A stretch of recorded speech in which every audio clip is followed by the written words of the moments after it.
नमस्ते दोस्तों। आज मैं चर्चा करेंगे मिथुन राशि सितंबर महीना का भविष्यवाणी कैसा रहेगा। आप लोगों से निवेदन है कि वीडियो को पूरा जरूर सुनें। अच्छा लगे तो चैनल को सब्सक्राइब करें।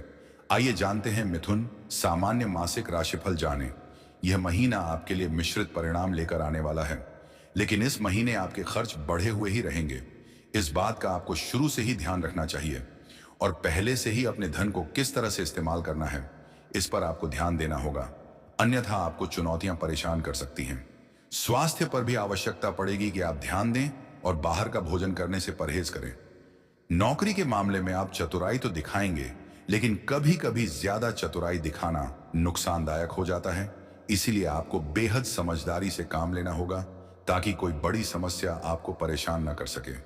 व्यापार करने वाले जातकों के लिए महीना सामान्य रहेगा। व्यापार से संबंधित खर्च बढ़ेंगे, लेकिन कुछ नए व्यावसायिक संबंध स्थापित हो सकते हैं। विदेशी माध्यमों से धन का आगमन हो सकता है और व्यापार में वृद्धि हो सकती है। प्रेम संबंधों के लिए यह महीना अनुकूल रह सकता है। विशेष रूप से महीने का उत्तरार्ध ज्यादा अनुकूल दिखाई देता है। वैवाहिक संबंधों में कुछ समस्याओं का सामना करना पड़ सकता है। आपकी उग्रता आपके रिश्तों के लिए नुकसानदायक हो सकती है, इसलिए आपको पूरी सावधानी दिखानी होगी। विद्यार्थी वर्ग के लिए महीना मध्यम रहेगा, लेकिन आप अपनी मेहनत से अपने कल को बेहतर बना पाएंगे या नहीं, अपनी पढ़ाई में अच्छे परिणाम प्राप्त कर सकेंगे या नहीं, यह आपकी पढ़ाई पर निर्भर करता है। पारिवारिक जीवन में आपसी सामंजस्य की कमी रहेगी, फिर भी प्रेम बना रहेगा और एक परिवार के लिए यह बेहद आवश्यक भी है। इसलिए आपको अपने परिवार को एकजुट बनाए रखने के लिए लगातार प्रयास करने होंगे। कार्यक्षेत्र, करियर के दृष्टिकोण से यह महीना मध्य रूप से फलदायक रहने की संभावना है। दशम भाव में पूरे महीने राहु महाराज विराजमान रहेंगे। जैसे हर काम को आप नई शॉर्टकट में करना पसंद करेंगे। कभी कभी तो यह चीज आपको सफलता देगी, लेकिन कभी कभी आपको लेने के देने पड़ सकते हैं। इसलिए सीधे रास्ते को अपनाकर मेहनत करें और पूरे मन से अपना काम करें। किसी की बिना वजह बुराई ना करें और किसी से कटु ना बोलें तथा दूसरों के मामलों में हस्तक्षेप करने से बचें। ऐसा करने से नौकरी में अच्छे परिणाम मिल सकते हैं। दशम भाव के स्वामी पूरे महीने द्वादश भाव में बने रहेंगे, जिससे काम के सिलसिले में लंबी यात्राएं या विदेश जाना भी संभव हो सकता है। आप अति व्यस्त रहेंगे और परिवार के लिए समय कम निकाल पाएंगे। छठे भाव के स्वामी मंगल महाराज पूरे महीने आपके प्रथम भाव में रहेंगे, जिससे आप अपनी नौकरी को लेकर दृढ़ प्रतिज्ञ रहेंगे और खूब मेहनत करेंगे। यदि व्यापार करने वाले जातकों की बात करें तो सप्तम भाव के स्वामी देवगुरु बृहस्पति द्वादश भाव में विराजमान रहेंगे, जिससे कुछ नए और विदेशी व्यावसायिक संबंध स्थापित हो सकते हैं। विदेशी माध्यमों से व्यापार में उल्लेखनीय सफलता मिल सकती है। मंगल महाराज के प्रथम भाव से बैठकर सप्तम भाव को देखने से आपको अपनी उग्रता और अपनी क्रोध पर नियंत्रण रखना होगा, अन्यथा यह आपके व्यापार के लिए नुकसानदायक स्थितियों को जन्म दे सकता है। नवम भाव में शनि महाराज अपनी ही राशि के वक्री अवस्था में विराजमान होने से आपको धीरे धीरे भाग्य का साथ मिलेगा और आपके काम बनने लगेंगे। आपकी रुकी हुई योजनाएं फिर से शुरू होंगी, जिससे आपको धीरे धीरे करियर में सफलता मिलनी शुरू हो जाएगी। आर्थिक, यदि आपकी आर्थिक स्थिति को देखा जाए तो आर्थिक मोर्चे पर यह महीना मिश्रित परिणाम लेकर आने वाला है। देवगुरु बृहस्पति पूरे महीने द्वादश भाव में बने रहेंगे, जो आपके खर्च कराएंगे, लेकिन यह खर्च अच्छे कार्यों पर और आवश्यक कार्य पर होंगे। कुछ पूजा पाठ में भी और धार्मिक नीतियों पर भी हो सकते हैं, इसलिए आपको संतुष्टि ही देंगे। महीने के पूर्वार्ध में सूर्य महाराज तीसरे भाव में बैठकर सरकारी क्षेत्र से लाभ के योग बनाएंगे, तो शनि महाराज आपके भाग्य के स्वामी होकर अपनी ही राशि में नवम भाव में विराजमान रहेंगे और वहां से एकादश भाव को भी देखेंगे, जिससे लगातार आपकी आमदनी बनी रहेगी और आपकी आर्थिक चुनौतियां कम होंगी। आपके राशि स्वामी बुध महाराज भी महीने की शुरुआत में आपके द्वितीय भाव में और महीने के उत्तरार्ध में आपके चतुर्थ भाव में रहकर आपको सुख संपत्ति प्रदान करेंगे।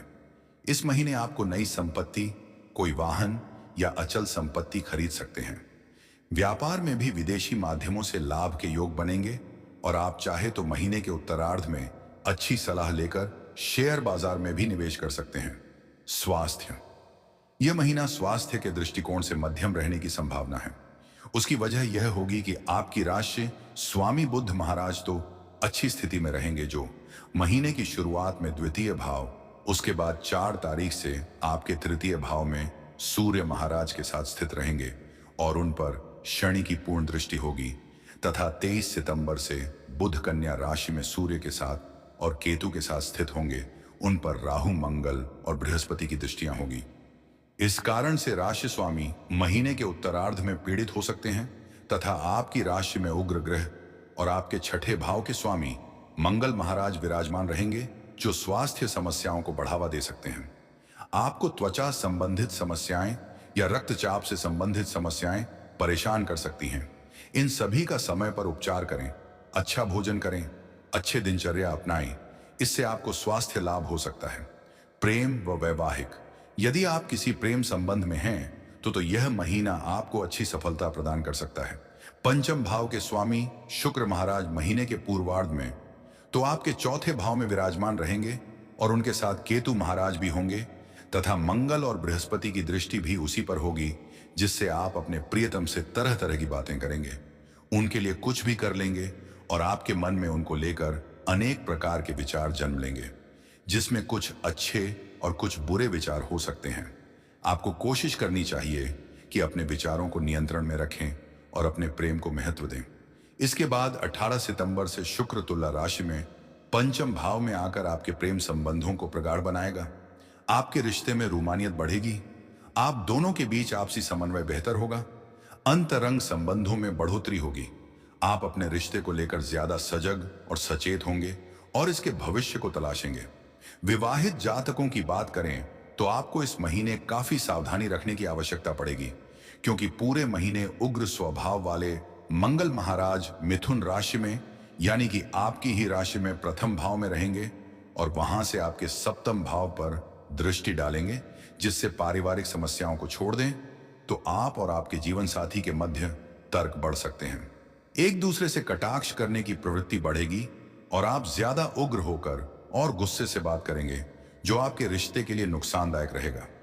आपके जीवन साथी इस दौरान कुछ धार्मिक हो सकते हैं और घर में पूजा पाठ का आयोजन कर सकते हैं। आपको इसमें उनकी सहभागिता करनी चाहिए और उनके कार्यों को समझकर उनकी मदद करनी चाहिए। समय निकालकर उनसे उनके मन की भी बात करें। क्रोध को नियंत्रण में रखें। मीठी वाणी बोलकर आप अपने रिश्ते को संभाल सकते हैं।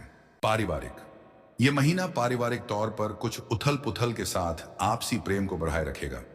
दूसरे भाव में महीने की शुरुआत में बुध महाराज विराजमान रहेंगे, जो आपके परिवार को एकजुट बनाने में महत्वपूर्ण भूमिका निभाएंगे और यह आप ही होंगे जो अपने परिवार को संभालना चाहेंगे। इससे पारिवारिक जीवन में खुशियां रहेगी और आप अपने रिश्तों को लेकर सजग रहेंगे। परिवार में मीठा बोलने वाले लोग भी होंगे, लेकिन बीच बीच में आपका क्रोधी स्वभाव अड़चन बन सकता है। इसलिए अपने क्रोध को एक तरफ रखकर अपने परिवार की बेहतरी के बारे में विचार करें।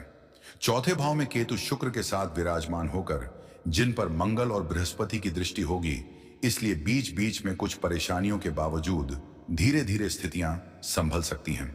आपकी माताजी का स्वास्थ्य प्रभावित हो सकता है, इसलिए आपको उनके स्वास्थ्य का ध्यान रखना चाहिए। चौथे भाव के स्वामी बुध महाराज के महीने के पूर्वार्ध में दूसरे भाव में और 23 सितंबर से चतुर्थ भाव में आ जाने से पारिवारिक जीवन में खुशहाली का माहौल फिर से जगमगा उठेगा और आप सभी प्रसन्न चित्त नजर आएंगे। भाई बहन आपको पूरी तरह से सहयोग देंगे।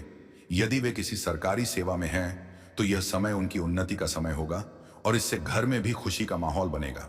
घर में कोई कार्यक्रम आयोजित हो सकता है जिसमें अनेक अतिथियों के आगमन से घर में रौनक लगी रहेगी और आप सभी खुश रहेंगे। आपके लिए उपाय, आपको प्रतिदिन श्री राम रक्षा स्तोत्र का पाठ करना चाहिए।